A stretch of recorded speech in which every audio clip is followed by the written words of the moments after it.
Ya, saya sakit, kemarin saya sakit, sekarang udah sehat, makanya udah bisa syuting. Saya sakit hipertiroid.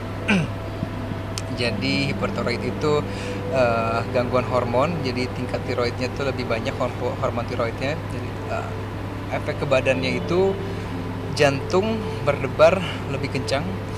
Jadi dalam keadaan kayak begini, misalkan biasanya saya tuh suka deg-degan, suka takut jadinya, jadi suka gelisah. Ke mata juga kalau nggak cepat-cepat diobatin, itu matanya akan menonjol.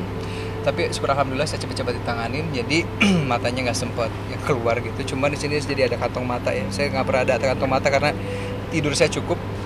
Tapi walaupun sekarang tidurnya cukup, tetap ada kantong matanya. Kayak gimana sih rasanya kalau hipertiroid itu kayak badan kita cepat lelah, karena analoginya seperti orang treadmill selama 24 jam gitu. Jadi suka kecapean, kadang-kadang cuman jalan beberapa langkah aja udah kos-kosan. Kemarin kan sempat heboh ya waktu saya kurus, terus tiba-tiba jadi pemberitaan dan orang-orang bilang bahwa saya konsumsi obat-obatan, terus juga saya mengidap penyakit yang menular lah, yang nggak bisa disembuhin lah. Betapa kejamnya netizen itu. Pada saat itu saya nggak tahu saya sakit apaan. Yang saya tahu bahwa memang badan saya kurus, tapi mungkin karena waktu itu saya habis mempersiapkan coffee shop saya, terus juga saya mungkin masih sedih kehilangan orang tua, mamah saya. Terus sama waktu itu saya lagi sering sepedaan. Jadi saya pikir karena faktor 3 itu aja. Tambah lagi mungkin ya stres-stres dikit-dikit lah ya. Jadi agak kurusan. Tapi selang beberapa saat ternyata kondisinya itu semakin parah. Setiap kali saya ketemu orang, saya kan ada coffee shop ya. Jadi kalau misalnya di coffee shop itu ada orang minta foto, justru saya ketakutan. Apalagi dia kalau sampai pegang tangan, pegang apa, aduh, rasa cemasnya tuh langsung keluar. Udah gitu gemeteran seluruh badan, dan itu jadi intens. Yang tadinya nggak biasa tiap hari, sekarang jadi tiap hari gemeterannya. Kalau misalkan gemeteran terus saya sepedaan, langsung hilang gemeterannya. Kalau sekarang itu walaupun saya sepedaan, gemeterannya nggak hilang. Sampai puncaknya adalah saya syuting di Set TV, dan di saat syuting saya gemeteran dari ujung kaki sampai ujung rambut. Jadi apa ya, itu sangat mengganggu. Saya pikir saya kena gangguan kejiwaan ya mungkin. Iya, saya sempat berpikir begitu, makanya saya pergi ke psikiater langsung.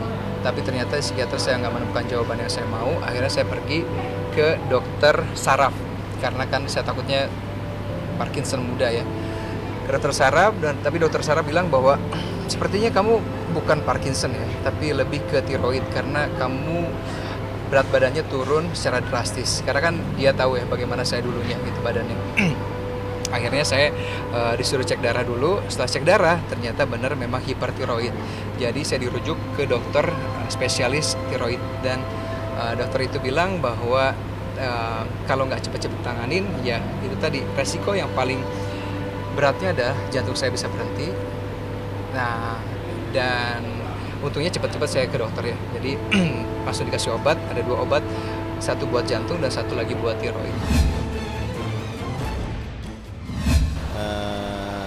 Beban pikiran, terus juga masalah kerjaan termasuk, jadi kesehatan cepat ngedrop gitu kan. Jadi benar-benar memang memerlukan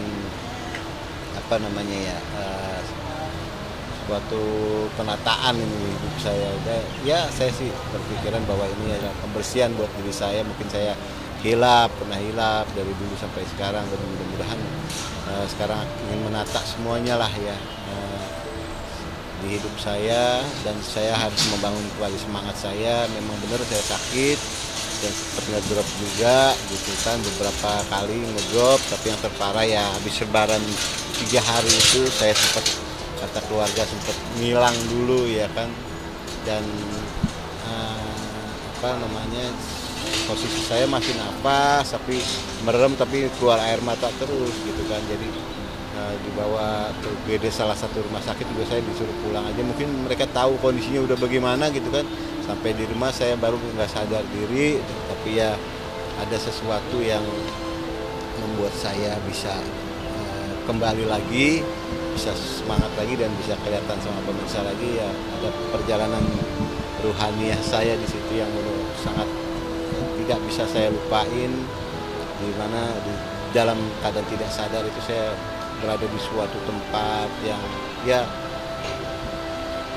kayak negeri Arab tapi nggak panas, sejuk gitu. Tapi ya sampai ketemu ulama besar yang sudah lama wafat gitu kan, Guru Zaini bin Abdul Ghani dan juga Gus Anom yang masih hidup ada. Saya ketemu dua orang itu, yang lain-lainnya saya ketemu nggak kenal saya, karena ya banyak yang pakai imamah, banyak yang jenggotan, saya nggak kenal ini siapa, merasa asing gitu. Tapi yang saya kenal, saya mau ngomong, saya baru mau ngomong gitu, mau nyapa assalamualaikum atau beliau langsung ngomong, Guru Zaini dan itu Gus Anom itu langsung ngomong, balik ya, belum waktunya gitu. Sampai terngiang-ngiang di telinga saya. Ya itulah yang membuat saya sadar kembali. Tapi di saat saya sadar itu saya masih oleng gitu, masih gimana sih kalau orang baru bangun tidur gitu kan ya, mungkin seperti itu ya. Jadi pelan-pelan saya ingat lagi, baru keinget saya jalan ke sini ketemu sini. Nah itulah yang membuat saya insya Allah mudah-mudahan bisa menata hidup saya lagi, saya bisa bangkit lagi dan semangat lagi buat membahagiakan keluarga dan juga buat tampil lagi di depan pemirsa. Ya mobil, rumah saya jaminkan semuanya untuk mulai usaha, niatnya untuk membahagiakan keluarga gitu kan. Tapi ya semuanya pas Covid seperti tidak kelihatannya semua yang harapan kita untuk maju membahagiakan keluarga itu, untuk menambah income, semuanya buyar gitu kan. Proyek-proyek yang sudah ada gitu kan, semuanya nggak jadi di Covid, pas Covid kemarin kan. Jadi semuanya ya kita terima, walaupun sempat oleng gitu kan ya, tapi semuanya kita terima dengan lapang dada lah. Saya juga dapat wejangan dari guru saya, Guru Anom, dan juga ustadz-ustadz yang lain yang silaturahim ke rumah atau melalui media sosial menyemangati saya, dan insya Allah mudah-mudahan satu persatu saya akan selesaikan dan mulai menata hidup saya lagi. Iya, semuanya udah ada yang saya serahin, ada yang saya over kredit, ada yang saya jual, ya semuanya udah habis gitu kan. Tapi ya insya Allah lah, mudah-mudahan itu suatu keberanian untuk saya, walaupun penting, tapi ya lebih penting lagi kesehatan saya. Saya tidak mau membebani pikiran saya lagi dengan semuanya. Yang pastinya saya harus semangat lagi dan untuk mengejar impian saya lagi, ya seperti itu.